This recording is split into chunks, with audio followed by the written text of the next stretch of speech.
Hi, I'm Dana Shoaf, editor of Civil War Times Magazine. I'm back here with Melissa Wynn, and Eric Nelson is still visiting with us. If you saw our first little video when we were up in the bell tower of the 1852 courthouse, the historic courthouse here in Fredericksburg, Virginia. Thankfully, we're back on terra firma. No one fell. We got we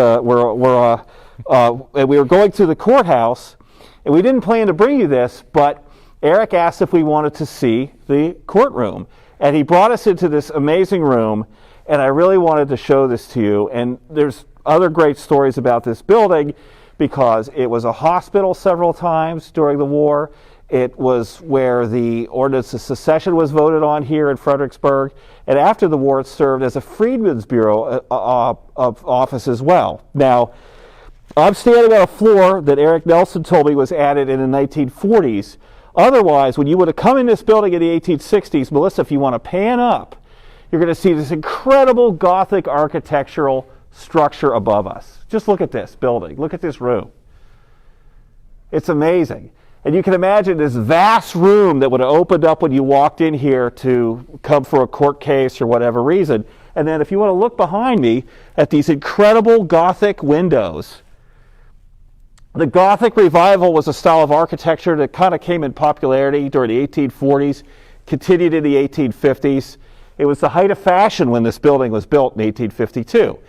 Now, Eric Mink, our friend, is also joining us here. And Eric, of course, works for the National Park Service. He's a historian and cultural resources specialist for the, what's the full name of your park so I don't mess it up? Oh, it's Fredericksburg and Spotsylvania National Military. Fredericksburg, Spotsylvania National Military Park. And Eric's helped us get access into these structures, and he's going to be with us in a couple more segments.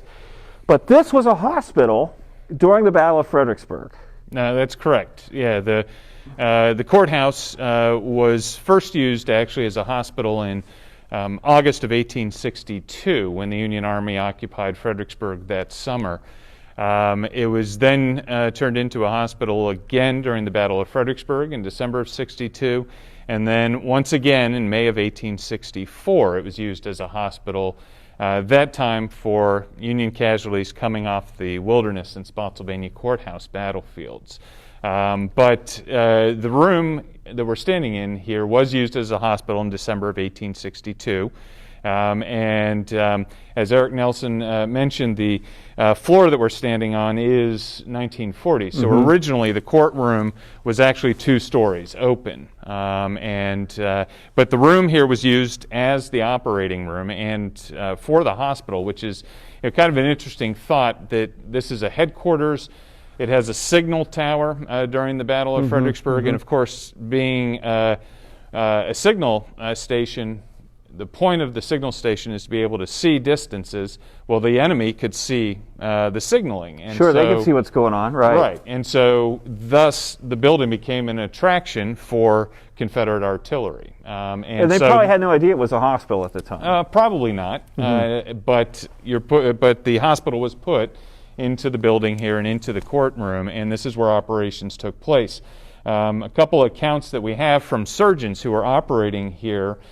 Dr. Herbert Mason, who is with the 20th Massachusetts Infantry, he wrote that he said, "I went to work in a large courthouse used as a hospital to which there is a lofty tower.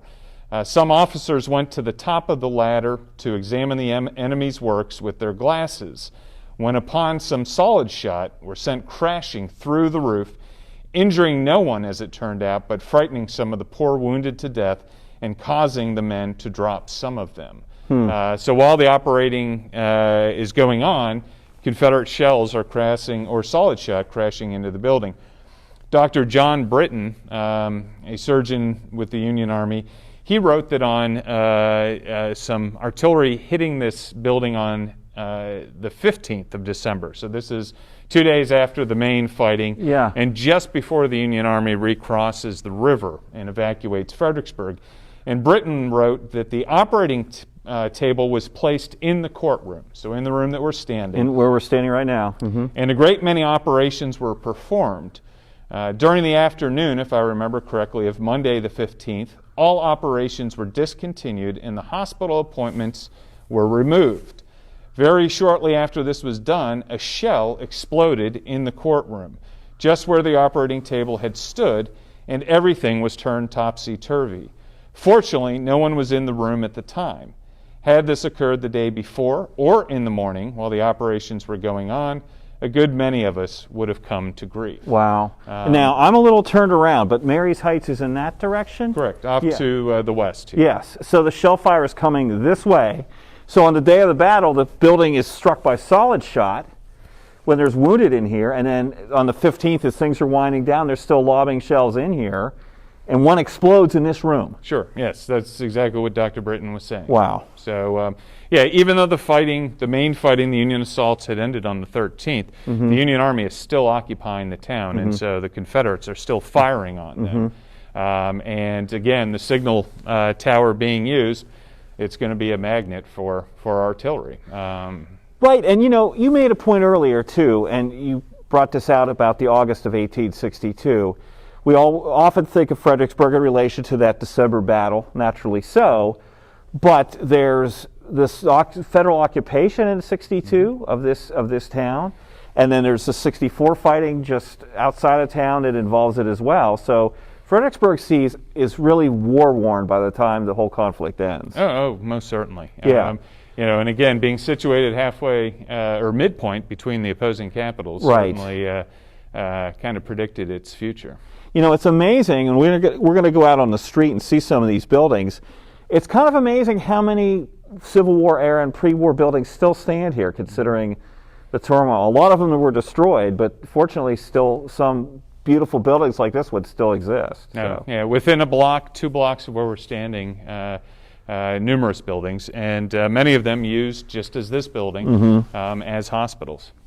So we're going to go outside next. Now, when we were upstairs in the cupola, we said we were going to go outside, but I just wanted to show you this room and this magnificent Gothic architecture in here, as well as these great stories of this building, which is no longer used technically as a courthouse, right, Eric? But there's still offices in here. We have a couple of offices. We built a new courthouse a few years ago, and that's down a couple blocks away. So this courthouse was discontinued. It's still in public ownership, and of course the trick is to figure out what to do with it. Right. The building needs some kind of use. Yes, but it's in great shape.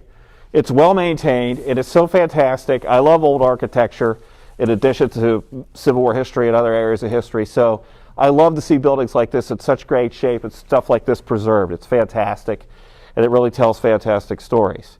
Okay, so we're going to sign off again, and then we're going to join you again outside on Princess Anne Street, and Eric's going to show us some graffiti, which is pretty cool, and also point out some other historic structures. And there's a structure out there that has a real significance to Melissa, and she's going to have to tell you about that. So watch for us in a few minutes out on Princess Anne Street. In the meantime, this is Dana Shoaf and Melissa Witt from Civil War Times Magazine, with Eric Nelson from the city of Fredericksburg and Eric Mink from the National Park Service, signing off. We'll see you soon.